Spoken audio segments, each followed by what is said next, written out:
Audio Jungle। Sariska से सटे reserve forest में फैला वन्य जीवों के लिए मौत का जाल।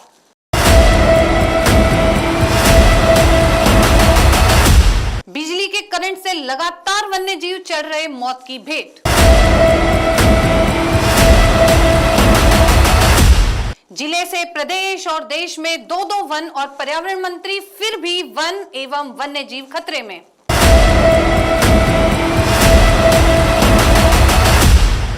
जिम्मेदार अधिकारियों की घोर लापरवाही का नजारा आया सामने।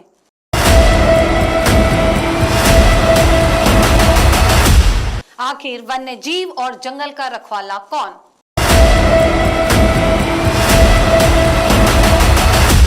नमस्कार, मैं सोनू वशिष्ठ और आप देख रहे हैं मिशन सच नेटवर्क। आज हम चर्चा करेंगे वन एवं वन्य जीवों पर। आखिरकार वन्य जीव जंगल छोड़कर आबादी क्षेत्र की ओर क्यों बढ़ रहे हैं? आपने हाल ही में उदयपुर के गोगुंदा की घटना के बारे में जरूर सुना होगा, जहां पैंथर ने करीब 9 जनों को अपना शिकार बना लिया। इसके अलावा बीते दिनों टोंक में भी पैंथर ने हमला कर 6 जनों को घायल कर दिया। आखिर क्या कारण है इन घटनाओं के पीछे? क्यों वन्य जीव जंगल छोड़कर आबादी क्षेत्र में आकर लोगों पर हमला कर रहे हैं? चलिए आपको बताते हैं इन घटनाओं के पीछे की वजह।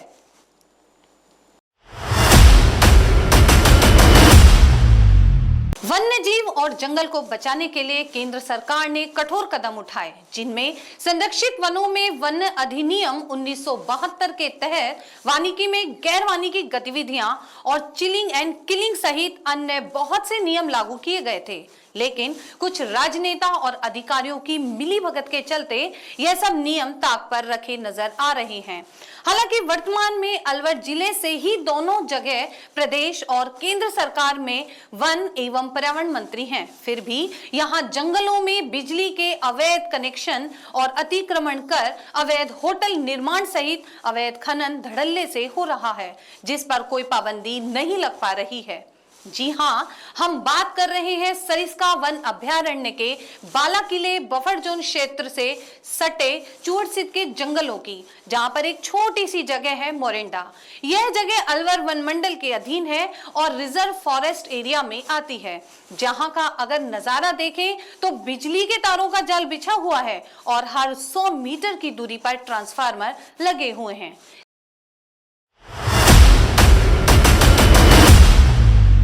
जिस तरीके का ये जंगल है और ये सारा पलास के जो ये सारा जंगल इतना शानदार है, तो इस जंगल के अंदर इस तरह के जो ट्रांसफार्मरों का जो जाल बिछा पड़ा है, बिजली का जाल बिछा पड़ा है, ये निश्चित रूप से बिना अनुमति के ये बिजली के कनेक्शन और मनमाने तरीके से ये सिवाय चक की जमीन पे या जंगल की जमीन पे उसको तोड़ के और उन पे ये कनेक्शन बिजली विभाग के मनमाने तरीके से और मिलीभगत से लगाए गए हैं। और इनकी भारतीय वन्य जीव सुरक्षा अधिनियम 1972 जो संशोधन 2021 है, उसके तहत इसमें कार्रवाई होनी चाहिए। और जितने भी जिन्होंने जो अधिकारी इसके अंदर दोषी रहे बिजली विभाग के सुपर। इस 1 किलोमीटर क्षेत्र के दायरे में लगभग 80 से 100 ट्रांसफार्मर मौजूद हैं। वहीं इसी के नजदीक जंगलों के बीच एक अवैध होटल का निर्माण कार्य भी जारी है। अब सवाल यह उठता है कि इस जंगल में इन ट्रांसफार्मर को लगाने और होटल शुरू करने की अनुमति किसने दी और बिजली विभाग के द्वारा बिना अनुमति के ये ट्रांसफार्मर कैसे लगाए गए? तो वन विभाग तो इसमें ऑलरेडी दोषी है, जिसने जमीन तोड़ने दी, और बिजली विभाग इसमें यूं दोषी है कि कहां से परमिशन मिलती। सुगनौती के एरिया में तो परमिशन नहीं दी बिजली ने, इस एरिया में परमिशन कैसे देती जो हर 5 फील्ड पर ट्रांसफार्मर लगे हुए।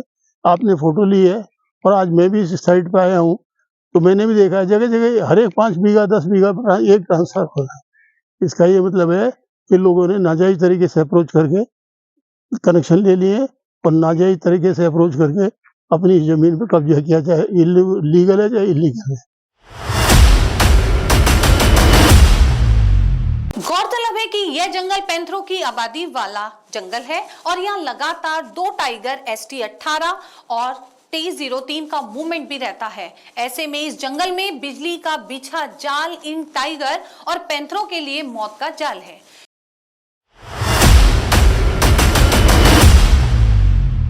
8वां आश्चर्य हुआ मुझे जब इस एरिया में मैं आया, अमृतवास के इस जंगल में जो वन मंडल अलवर में कहलाता है। ऐसा लगता है कि जंगल की तुलना पे यहाँ पे पेड़ों की तुलना में ट्रांसफार्मरों का ही जंगल बन गया है। मैं देख के 8वां आश्चर्य कर रहा हूँ कि हर 100-200 मीटर पे ट्रांसफार्मर लग रहे हैं। और फॉरेस्ट डिपार्टमेंट या रेवेन्यू डिपार्टमेंट या आरएससीबी वालों ने कैसे इस जंगलों के अंदर इतने बड़े ट्रांसफार्मर लगा दिए, जो सीधा सीधा वन्य जीवों के जीवन पर बहुत बड़ा खतरा है। अभी कुछ समय पहले मीडिया के माध्यम से हम सबकी जानकारी में आया ही था कि 3 बघेरे ट्रांसफार्मर के तार गिरने से चिपक के मरे। उससे पहले भी कुछ महीने पहले भी एक सूचना आई थी, 3 पैंथरों की मौत हुई है, मतलब एक जिसका कारण ठीक मालूम नहीं पड़ रहा। ये तो वो सूचनाएं जो हम तक पहुंच रही हैं। कौन सी ट्रांसफार्मर से कौन सा पैंथर या कौन सा वन्य जीव जो हमारा एनेक्जर 1 में मर गया, इसकी कोई जानकारी ना फॉरेस्ट डिपार्टमेंट देता है ना ग्रामीण जन देता है, और वो बात रफा दफा हो जाती है। तो मेरा तो आपके चैनल के माध्यम से कि आरएससीबी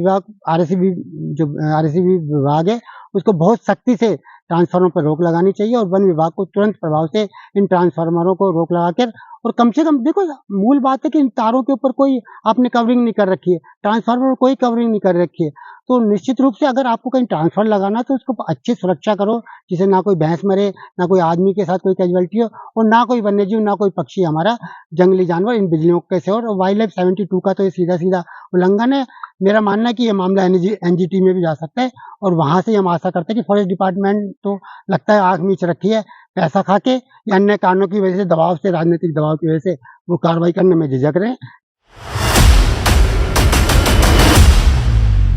हाल ही में इसी जगह बिजली की लाइन टूटने से 2 शावकों की दर्दनाक मौत हुई थी। इससे पहले ग्रामीणों ने पैंथरों द्वारा किए गए शिकार पर जहरीला पदार्थ डाल दिया था, जिससे एक मादा सहित 2 शावकों की भी मौत हो गई थी। इस संबंध में वन्य जीव प्रेमियों ने कहा कि इस प्रकार से जंगलों को समाप्त करने की साजिश बिजली विभाग और वन विभाग के अधिकारियों द्वारा की जा रही है, जिससे वन क्षेत्र को पूरी तरह से खत्म किया जा रहा है। उन्होंने कहा कि इससे जंगल के विस्तार को खतरा हो रहा है।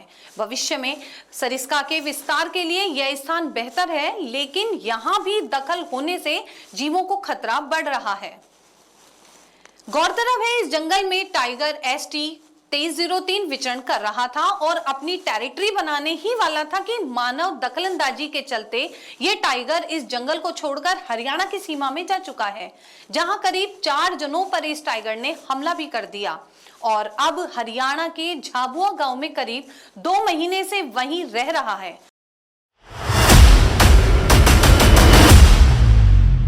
अगर इसी तरह जंगलों में मानव दखलंदाजी बढ़ती रही तो वन्य जीव आबादी क्षेत्रों की तरफ रुख करते रहेंगे। मिशन सच की नई वीडियो को देखने के लिए हमारे चैनल को सब्सक्राइब करते रहिए और फेसबुक पेज को फॉलो करें। नमस्कार।